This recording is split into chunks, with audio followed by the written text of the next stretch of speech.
Just because I have not been here since June 19th does not mean that I'm boycotting the 4 o'clock Mass. I was covering in another parish, and I was the Catholic chaplain at Chautauqua, which is an ecumenical institute near Jamestown. So supposing when our Maryknoll missionaries preach with us next Saturday and Sunday,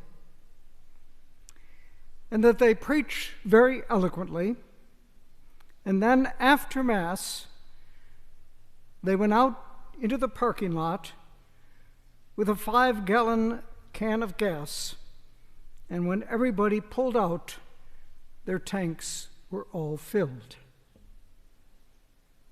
What would we remember? What would we tell people at home, at work, at school, in the neighborhood about the great sermon or about the filled gas tanks?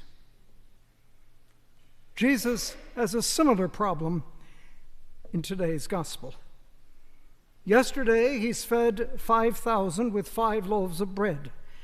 Today, he's trying to teach them to not be working for perishable food, but for food that endures for life eternal, food which the Son of Man will give, namely himself, the bread of life.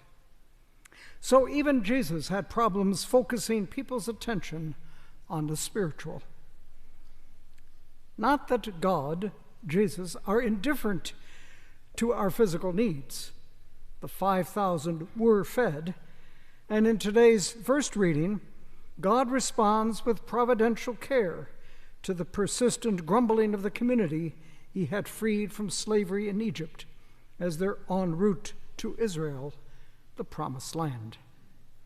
In the Exodus account, they complained twice about water and now about food. And I received a birthday card last year, and the front of the card, one of those cartoon kind of cards, Jesus is standing with a loaf of bread and fish. And the crowd are saying, among other things, "I can't eat that. I'm a vegan."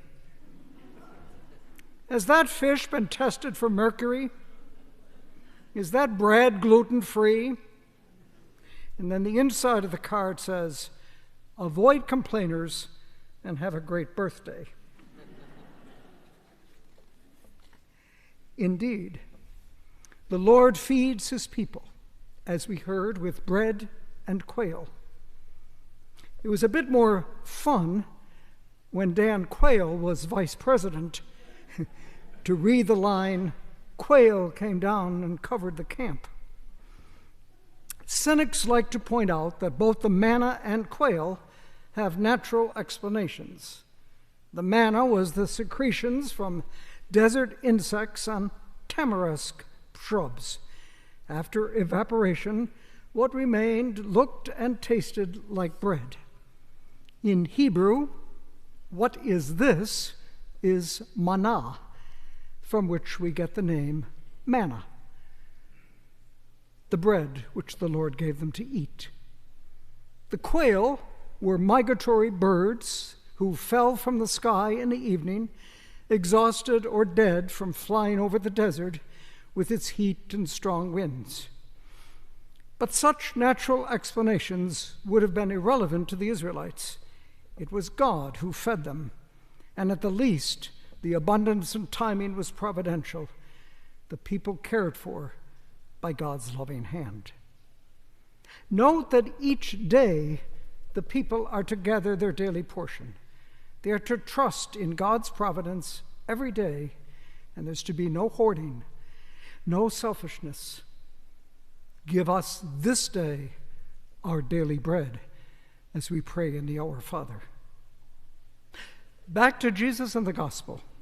Whenever we try to use our religion as a solution of our temporal problems, caring more for that than for God and God's glory, we fall under the same condemnation by Jesus of the crowd who followed him to Capernaum after being fed.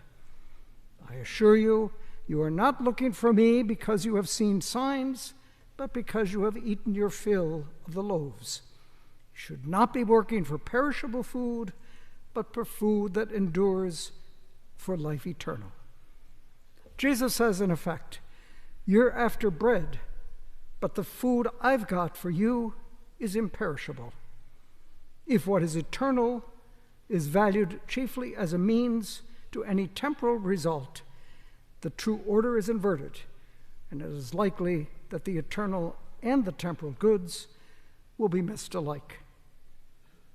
What can we do to accomplish the works of God? And Jesus replied, this is the work of God. Have faith in the one he sent, Jesus Christ. I am the bread of life. Whoever comes to me shall never be hungry, and whoever believes in me shall never thirst.